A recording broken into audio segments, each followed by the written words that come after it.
Sean Diddy Combs was convicted on 2 federal charges, each carrying up to 10 years in prison. But now, in a twist maybe no one saw coming, reports say President Donald Trump's team has been in talks with Diddy's lawyers about a possible presidential pardon. Could Trump really set Diddy free? Is this justice, politics, maybe payback? Sean Diddy Combs was convicted on 2 federal charges, each carrying up to 10 years in prison. But now, in a twist no one saw coming, reports say President Donald Trump's team has been in talks with Diddy's lawyers about a possible presidential pardon. Could Trump really set Diddy free? Justice, politics, payback, who knows? Behind bars, Diddy had already been stripped of the suits, private jets, and red carpets, replaced by cement walls, fluorescent lights, and the endless clang of steel doors. After 7 weeks of trial, the verdict ended in his conviction on 2 federal sex crime charges. Could a presidential pardon actually change everything? Trial, 7 weeks of testimony and a verdict that ended in Sean Diddy Combs' conviction on 2 federal sex crimes charges. Could he be pardoned by the President of the United States? You know, that is a question that came up a lot when we were doing the live streams of the Diddy trial every day on YouTube. I never really considered it as a real possibility, but I'll tell you what, now, based on current reporting, we may have to take this seriously. Oh, and in terms of relief for Diddy, we also have to get into his defense team's new memo that they filed arguing that his conviction should be thrown out, or at the very least, he should get a new trial. We're going to talk about that too. And by the way, let me tell you, we have an amazing guest who I'm going to be bringing on in a little bit, somebody who actually helped secure federal pardons for his clients, including from President Trump, and is an expert in criminal law, has been following this case from the very beginning. I'm going to bring him on in a little bit. But why do I say that we have to take pardons seriously now? Why? Well, TMZ has reported that President Donald Trump's administration has been talking to Diddy's legal team about a potential pardon, a forgiveness for a federal crime. It's enshrined in the Constitution. Article 2, Section 2, Clause 1, the president shall have power to grant reprieves and pardons for offenses against the United States, except in cases of impeachment. And according to TMZ, his decision to pardon Diddy may be determined based on if Judge Arun Subramanian grants Diddy bail, which, by the way, we dedicated a whole sidebar to the other day. His team just filed a brand new letter with the court asking for him to be released. I broke it down, discussed all those arguments. But TMZ also has reported that the pardon decision could also come down to how Diddy is ultimately sentenced on October 3rd. And remember, he was acquitted of racketeering and sex trafficking, but he was found guilty of the 2 counts of transportation to engage in prostitution, the Mann Act violations, namely transporting his exes, Jane and Cassie Ventura Fine, and men across state lines for the purposes of sex work. Each charge carries up to 10 years in prison, although I'll tell you, in a prior filing, the government was looking at roughly 4 to 5 year prison sentence. Mind you, this is before a pre-sentencing report has been prepared for the court, which does a full background check and analysis of Diddy's life and crimes. Now, the defense would definitely love time served and he gets out, or 21 to 27 months. And remember, at the time of sentencing, he'll have been locked up. The question of a pardon gained traction after TMZ reported that Trump's administration was quietly discussing the possibility with Diddy's team. But his legal battle isn't over. His defense filed a memo arguing that the conviction should be thrown out, or at least that he deserves a new trial. They claimed the evidence was insufficient, noting that he wasn't engaged in typical sex trafficking, and that the Mann Act under which he was convicted has a complicated, nearly obsolete history. Meanwhile, the team also asked Judge Arun Subramanian to grant bail, creating another potential window for relief. Diddy was no longer just a prisoner. He was a man fighting for control over a fate he never imagined. Pardon, meaning Diddy, let's say he gets 5 years in prison, Trump pardons him, he's free to go? President Trump was asked about this a few months ago before the verdict. This was back in May. And he said when asked about a pardon for Diddy, I would certainly look at the facts. If I think somebody was mistreated, whether they like me or don't like me, it wouldn't have any impact on me. He used to really like me a lot, but I think when I ran for politics, that relationship busted up from what I read. I don't know, he didn't tell me that, but I'd read some little bit nasty statements in the paper all of a sudden. And Diddy had been photographed with Trump over the years. There was some sort of relationship there. President Trump even called him a good friend on a 2012 episode of his TV show The Apprentice. The problem is, some comments Diddy made about Trump in recent years as Diddy really entered the political realm. There's a video where he's speaking to radio host Charlemagne saying, if Trump gets elected, I really do believe in my heart there'll be a race war. In another video on Revolt, he says white men like Trump need to be banished. And by the way, you know who's not letting anyone forget this? Combs' rival 50 Cent. Took to social media recently, wrote, see, Trump don't like S like this, buddy. You run your mouth too much. And Donald doesn't take well to disrespect and doesn't forget who chooses to go against him. While working tirelessly to make America great again, there is no room for distraction. He would consider pardoning anyone who is being mistreated, not Puff Daddy. And let me tell you, the idea of Trump pardoning Diddy is not getting a ton of love out there. Conservative commentator Megyn Kelly posted on X, Trump should not pardon Diddy. He doesn't deserve it. He's a Trump hater. He's a woman abuser. MAGA is already upset over elites seeming to cover for each other. This would not help. GOP struggling with young female voters, most of whom will hate a Diddy pardon. And then you just had other random accounts like America First. What? He's actually considering this? Diddy is a depraved, abusive, sexual deviant who should be spending the rest of his life in prison. If Trump pardons him, he will get absolutely crushed. Who is advising him lately? It's looking like straight up sabotage at this point. There were other accounts that were not in favor of it, although there was this account. Milo posted on X, Trump has no choice but to pardon Diddy after the government, led by James Comey's daughter Maureen, simply lost interest in Diddy's guilt the moment they secured his tapes incriminating powerful Democrats. The prosecution was a shambles. The trial was a farce. Now, I want to talk about if this is really going to happen, how it would happen. Also, if it really depends on bail and sentencing, then what are we talking about? And I have somebody who not only has been following the Diddy case from the very beginning, not only is a renowned criminal defense attorney, but actually has obtained federal pardons from the president, including from Donald Trump. By the way, for his clients Kodak Black and Lil Wayne, those were maybe the most notable. I'm joined by Bradford Cohen. Bradford, thank you so much for coming here on Sidebar. Appreciate it. Thanks for having me, Jess. Now, before I even get into the pardon, okay, there was a bit of breaking news before we were going to come on. This is what I want to get your opinion on first. So Combs' defense team filed a memo in support of a motion for judgment of acquittal, or in the alternative, a motion for a new trial. And basically, I know you read through it, but basically the evidence, they would say, is insufficient to sustain that conviction. Their main arguments is really echoing what we've talked about a little bit when it came to the bail analysis, but that his prosecution, his conviction on these Mann Act prostitution charges is so unique.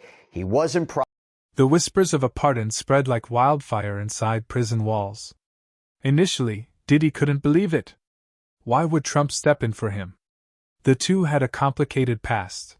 Trump once called him a good friend on The Apprentice, but Diddy had made critical statements about Trump in recent years. Social media lit up. 50 Cent, Megyn Kelly, and countless other commentators criticized the idea.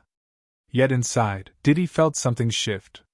His legal team returned with new motions, fresh strategies, and a renewed sense that the system could be challenged, not just by courts, but by politics. Profiting off of this business, all consenting adults were involved. The jury didn't find that there was any sex trafficking. They argued this isn't even prostitution per se, it's voyeurism, that the intent wasn't for people to travel for sex for money, but he paid them for their time. Everybody was having a good time. He makes a First Amendment argument that the freak-offs and the hotel nights were performances that were typically videotaped so they could watch them later on. It's just amateur pornography.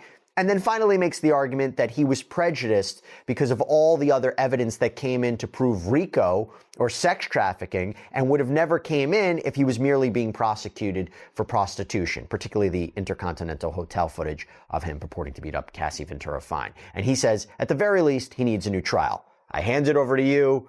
You think this is a successful argument? Thank you. Thank you. I don't know if it's going to be successful in the judgment of acquittal. I think the argument is interesting because everyone agrees he might be the only person in custody right now that has ever been convicted of the Mann Act. The Mann Act, and it gives a nice history of the Mann Act, and a lot of people don't understand what the Mann Act is, but the Mann Act was enacted because of a racist motivation that white women were being recruited by people of color to go across state lines and make money. So actually pimping those women across state lines and making money off of their sexual exploits. Obviously, that's not the case here. It's used so infrequently, it might have been a handful of people were actually charged with the Mann Act. No one in custody currently has ever been convicted of the Mann Act. So it's an interesting argument to say, hey, listen, this Mann Act, the original reason for it was racist. The original way that it was applied was racist.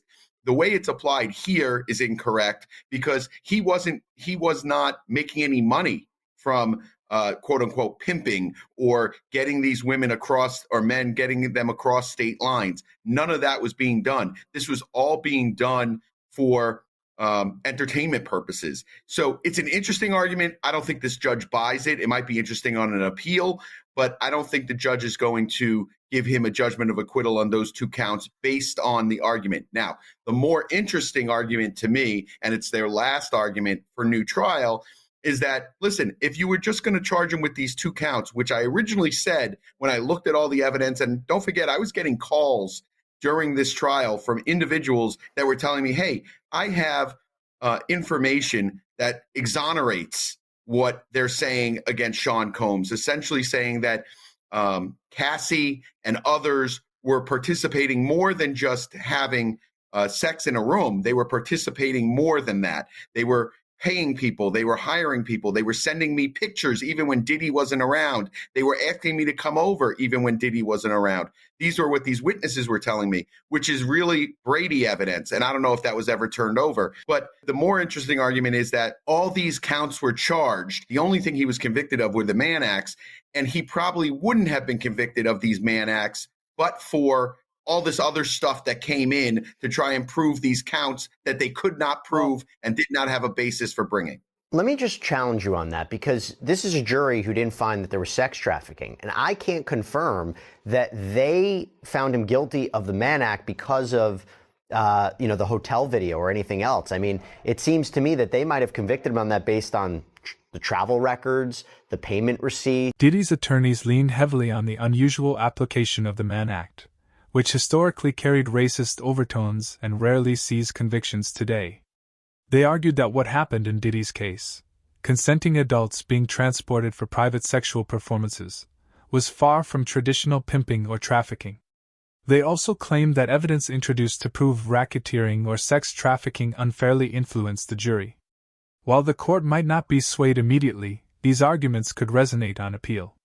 For now, Diddy was focused on survival, but with an eye toward a dramatic return. Deep state sabotage. It's, all about that, not even necessarily allegations of violence. I mean, do you think that it was because of, let's say, the Intercontinental Hotel video that he was convicted of transportation to engage in prostitution? It always felt to me that they proved that charge based purely on, the documents.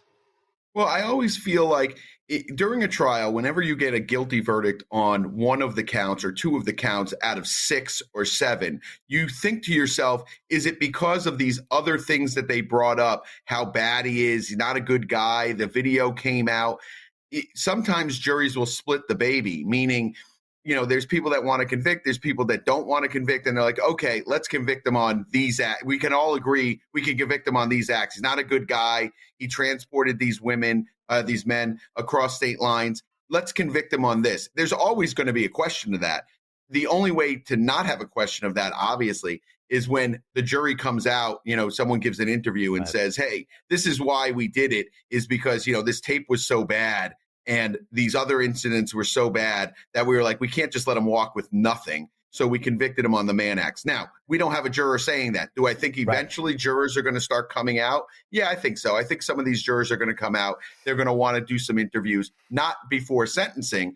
And I think after sentencing, I think some of them will come out and we'll discuss it, because I think that was the feeling I was getting from this jury and the reactions they had to Comey's closing, and even the reaction just in general to the 5 or the 6 U.S. attorney team. I think their reactions in general were very noticeable. And I think that this is a jury that wants to talk to people once I think he gets sentenced.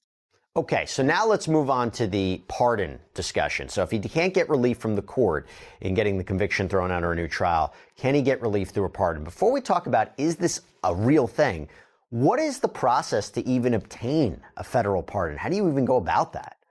Sure. So it's a pardon or a commutation. If someone is actually in custody, they could also get a commutation, which does not wipe the crime off your record. It just allows you to get out of jail. So he has that option to give him a commutation. If he gets sentenced, he can also give him a commutation.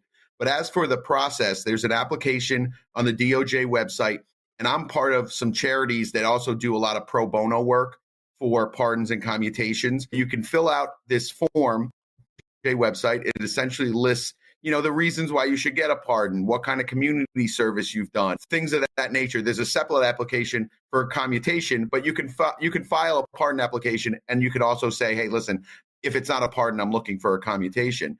You attach your indictment, you would reasons why you feel your crime was you were unfairly prejudiced or unfairly convicted. All of those things go into the packet. I always try to help people that are filling it out on their own to show them, what to point out. Those type of cases are always heartening because those people deserve pardons. They deserve commutations if they're in, and it's some sort of crazy drug offense that was brought up in the 90s. All of those things are reasons for pardons and commutations. So is this real? I mean, here's the thing. He is in a much better position to get a pardon or a commutation. Inside the prison, the atmosphere changed. Diddy became more alert, more strategic, demanding meetings, tearing through documents, and planning his comeback. Even guards noticed the difference. He wasn't just surviving, he was calculating. Outside, whispers of a pardon circulated, subtle signals from Trump's circle, and public debates raged across social media and conservative outlets. What was once a closed case now felt like a new chapter. Diddy's team leaked a statement. We are exploring all options. The legal process continues. Hope was back, and with it, Diddy's determination to reclaim control of his story.